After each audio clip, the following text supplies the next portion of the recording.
சவால்களை சந்திக்கிற ஆற்றல் வளர்ந்திருக்கிறதா அல்ல வளர வேண்டுமா? மனித வாழ்க்கை என்பது சவால்கள் நிறைந்தது.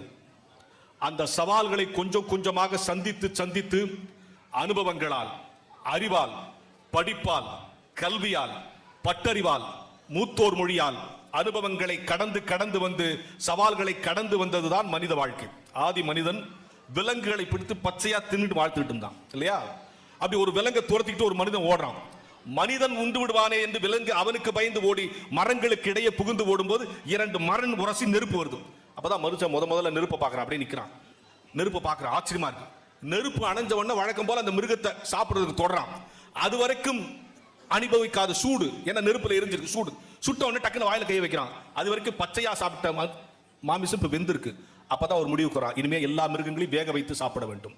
அப்படியே கொஞ்ச காலம் எல்லா மிருகங்களையும் கொண்டு வந்து தன்னுடைய வாழுகிற இடத்துக்குள்ளே கொடுத்து அந்த இடத்தையே கொளுத்தி அப்படியே சாப்பிட்டு இருந்தான். அதுல ஒரு அறிவாளி தோணா, ஏன் இப்படி செய்யணும்? தனியா ஒரு இடத்துல போட்டு கொளுத்துறான். சரி, தனியா ஒரு இடத்துல போட்டு நெருப்பை உருவாக்கி சாப்பிட்டுக்கிட்டு இருந்தான். அதுல ஒரு அறிவாளி தோன்றான், இப்படி இருந்தா சாம்பல்லாம் கலந்துருக்கு, 3 கல்லு மாதிரி வச்சு மேல ஒரு தட்டை வச்சு மேல மிருகத்தை வச்சு அடியில நெருப்பு விடுவோம்.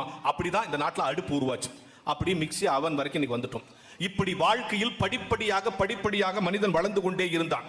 அப்படி வளர்ந்ததனால்தான் இன்றைய வரைக்கும் எல்லா சவால்களையும் நான் சந்தித்துக் கொண்டிருக்கிறோம்.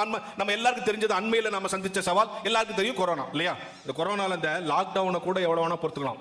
இந்த மாஸ்க் போடணும்னு சொன்னா பாருங்க, அது எதிர்க்க எவன் வரான்னு தெரியல, அவன் சிரிக்கிறானா முறைக்கிறானான்னு தெரியல, நினைச்சவனு ஒரு பொருள் எடுத்து வாயில வைக்க முடியல. சில பேர் அது இருக்கிறது தெரியாம தண்ணி எடுத்து குடிச்சிட்டு மூஞ்சிலாம் ஊற்றிருந்து இவ்வளவு சிரமம் எல்லாம் பட்டோம். இவற்றையெல்லாம் கடந்து வந்துட்டோம். இப்ப என்ன சொல்றோம்? கொரோனா முடிந்து விட்டதுன்னு சொல்றோம்.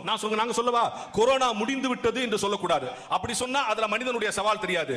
மனிதனுக்கும் தொற்றுக்கும் நடந்த போட்டியில் தோற்று போடுதுன்னு சொல்லி பாருங்க, மனிதனுடைய சவால் புரியும்.